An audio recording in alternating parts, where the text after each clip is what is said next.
Halo teman-teman PPPK, ada kabar super penting nih soal tunjangan hari raya atau THR untuk Idul Fitri 2026. Percaya nggak kalau jumlah THR yang bakal kalian terima nanti bisa jadi beda banget sama rekan kerja kalian? Kok bisa gitu ya? Nah, di sini kita akan bedah tuntas skema baru yang memisahkan THR untuk pegawai penuh waktu dan paruh waktu. Biar paham betul, kita bakal kupas 5 poin utama. Kita mulai dari kenapa sih ada perbedaan ini, terus kita lihat apa faktor penentu utamanya. Habis itu kita bandingkan hak-hak pegawai penuh waktu dengan cara hitung THR untuk yang paruh waktu, dan terakhir kita lihat dampak besar dari kebijakan ini buat semua pihak. Oke, kita langsung masuk ke pertanyaan intinya ya. Kenapa THR tahun 2026 ini jumlahnya nggak bakal sama rata untuk semua PPPK? Ada satu alasan mendasar banget di balik kebijakan ini yang harus kita pahami bareng-bareng.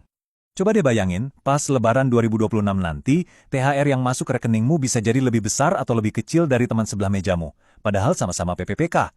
Pertanyaan besarnya kan, kenapa bisa begitu? Nah, inilah misteri yang akan kita pecahkan hari ini. Nah, ini dia jawabannya. Ternyata, biang keladi dari semua perbedaan ini cuma satu, jam kerja. Yuk kita lihat gimana jadwal kerja mingguan kalian jadi penentu utama besar kecilnya THR yang akan diterima nanti. Perbedaannya kelihatan jelas banget nih sini. PPPK penuh waktu itu jam kerjanya standar, sekitar 37,5 sampai 40 jam seminggu. Ya mirip-mirip lah sama PNS. Nah, di sisi lain, PPPK paruh waktu kerjanya jauh lebih singkat, cuma 20 sampai 30 jam per minggu. Jauh beda kan? Perbedaan jam kerja ini bukan asal-asalan loh. Semuanya ini berakar pada kebijakan pemerintah yang namanya prinsip keadilan. Intinya simple, kompensasi kayak THR dan juga gaji ke-13 harus sebanding, harus proporsional dengan beban kerja dan tanggung jawab masing-masing pegawai. Adil kan?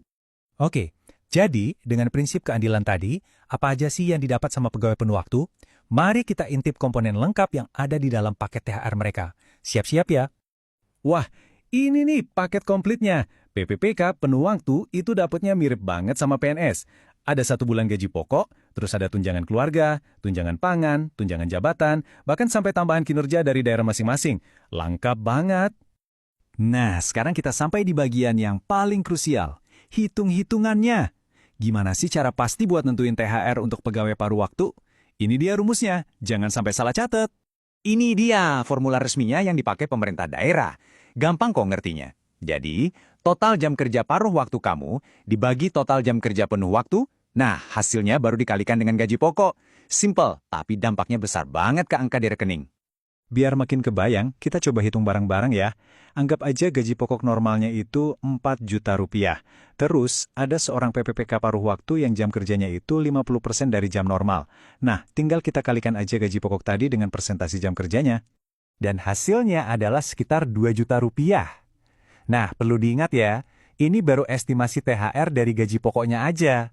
Angka finalnya bisa sedikit beda, tergantung ada atau tidaknya tunjangan tambahan di masing-masing daerah. Tapi gambarannya udah jelas ya. Oke, setelah kita lihat cara hitungnya, sekarang waktunya kita lihat gambaran besarnya. Mari kita bandingkan keduanya secara langsung, biar makin kelihatan bedanya, dan apa artinya ini semua. Nah, tabel ini ngerangkum semuanya dengan sangat jelas. Kita bisa lihat perbandingan head-to-head-nya, mulai dari jam kerja, skema THR-nya, komponen apa aja yang diterima, dasar aturannya, sampai contoh perhitungannya. Kesenjangannya atau gap-nya lumayan signifikan ya.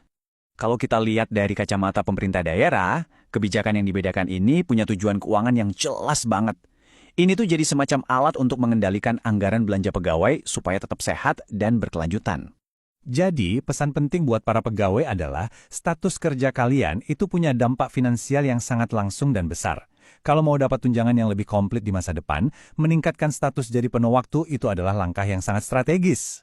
Dan semua ini membawa kita pada satu pertanyaan penutup yang penting. Melihat skema ini, apakah ini adalah gambaran masa depan status kerja PPPK di Indonesia? Sebuah sistem berjenjang? Ini jadi pemikiran yang menarik untuk kita diskusikan. Terima kasih sudah menyimak kupas tuntas kali ini.